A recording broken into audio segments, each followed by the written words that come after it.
হাতে ব্রেসলেট, সুতা, ফিতা এ জাতীয় কিছু পরা যাবে কি? মেয়েরা হাতে ব্রেসলেট, ফিতা বা এগুলি পরতে পারবে, কোনো সমস্যা নেই। কিন্তু পুরুষ মানুষ ব্রেসলেট, ফিতা, সুতা এগুলি কোনোটাই পরা তাদের জন্য জায়েজ নেই। কারণ পুরুষ মানুষ মহিলাদের মতো হবে না, মহিলাদের তাসাব্বু মহিলাদের মতো করলে সেটা হারাম হবে।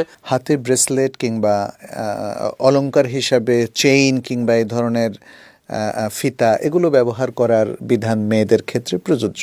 এই প্রশ্নটিকে আমি তিনটা ধারা ধরে উত্তর দিতে চাচ্ছি। এক নম্বর হলো, যদি এই ব্রেসলেট, সুতা, ফিতা এই জাতীয় কোনো কিছু কোনো নিয়ত করে কেউ যদি পড়ে যে এর মাধ্যমে হয়তো কোনো রোগবিধি ভালো হবে, অথবা মনোবাসনা পূরণ হবে, অথবা এটি মাজারের তাগা বা সুতা, অথবা এর মধ্যে এই কল্যাণ আছে, এই নিয়তে কোনো পুরুষ মহিলা যে কেউ পড়ুক না কেন, এটা টোটাল হারাম এবং এটি শিরকি প্রক্রিয়া, এটি কোনোতে জায়েজ নেই।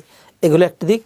এছাড়া যদি সাজসজ্জা হিসাবে, যেমন ব্রেসলেট তো একটি অলংকার, তারপরে হইতে পারে সুতা, ফিতাও তো একটা অলংকারের মধ্যে। ফিতা দিয়া মেয়েদের চুল বাঁধে, ফিতা দিয়ে হাতের মধ্যে ফুল করা হয় বিভিন্ন রকম। এইরকম যদি সাজসজ্জার জন্য ব্রেসলেট, সুতা, ফিতা হয়ে থাকে, তাহলে সেটি যদি কোনো মেয়ে মানুষ এটি ব্যবহার করে তাহলে তার জন্য জায়েজ রয়েছে।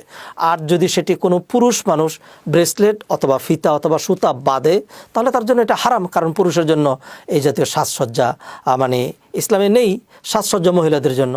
অতএব কোনো রকম মাকসুদ নিয়ে যদি পড়ে তাহলে পুরুষ মহিলা উভয়ের জন্যই হারাম। আর যদি সাজসজ্জার জন্য হয় তাহলে পুরুষের জন্য হারাম, মহিলার জন্য জায়েজ। ছেলেদের জন্য এই ধরনের কোনো কিছু পরার বিধান কিন্তু ইসলামে নেই।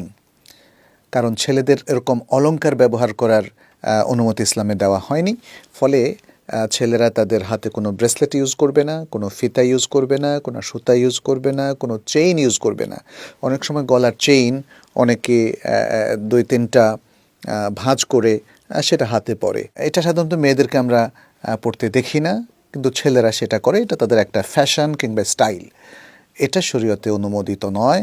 সুতরাং আমরা আশা করব আমাদের ছেলেরা ব্যক্তিত্ব সম্পন্ন মুসলিম হবে এবং তারা এই ধরনের মানে পাঙ্ক যে কালচারটা আছে সেই কালচারটা তারা অ্যাভয়েড করবে। লাআনাল্লাহুল মুতাশাব্বিহিনা মিনার রিজাল বিন নিসা, আল্লাহ তাআলা লানত করেন ওই সমস্ত পুরুষদেরকে যারা মহিলার মতো হতে চায়, এবং ওই সমস্ত নারীদেরকে যারা পুরুষের মতো হতে চায়। এই জন্য যারা এই দুইটা করবে, একে অপরের মতো হতে চাইবে, পুরুষ নারী পুরুষের মতো হতে চাইবে, তাদেরকে আল্লাহ রাসূল লানত করেছেন। ওয়ালা তাতামান্না মা ফাদ্দাল্লাহু বিহি বা'দাকুম আলা বা'দ লিরিজাল নাসিবুম মিম্মা ইকতাসাবু ওয়াল নিসাই নাসিবুম মিম্মা ইকতাসাবনা ওয়াসাল্লাহু মিন ফাদলি। পুরুষরা নারীর মতো হতে চাইবে না, নারীরা পুরুষের মতো হতে চাইবে না, আল্লাহ তাআলা নিষেধ করে দিয়েছেন।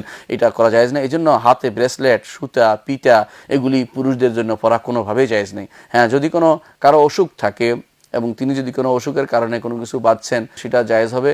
যে অসুখ কি, কারো ধরেন সাপে কামড় দিয়েছে, তিনি সুতা দিয়ে বেঁধে রাখছেন, সেটা না জায়েজ আমরা বলবো না। কিন্তু বিনা কারণে হাতে ব্রেসলেট, সুতা, ফিতা এগুলো কাফের মুশরিকদের সংস্কৃতি, এগুলো পরা যাবে না। আর যদি কোনো কেউ ঘড়ি বা আংটি এগুলো পরে, সেগুলো জায়েজ আছে, কারণ এগুলো হচ্ছে সৌন্দর্যের অন্তর্ভুক্ত এবং এগুলিকে নিষেধ করা হয়নি। এগুলি নারী পুরুষ উভয়ের জন্য অনুমোদিত। ঘড়ি এবং আংটি এগুলো কোনো নিষেধাজ্ঞার ভিতরে পড়ে না।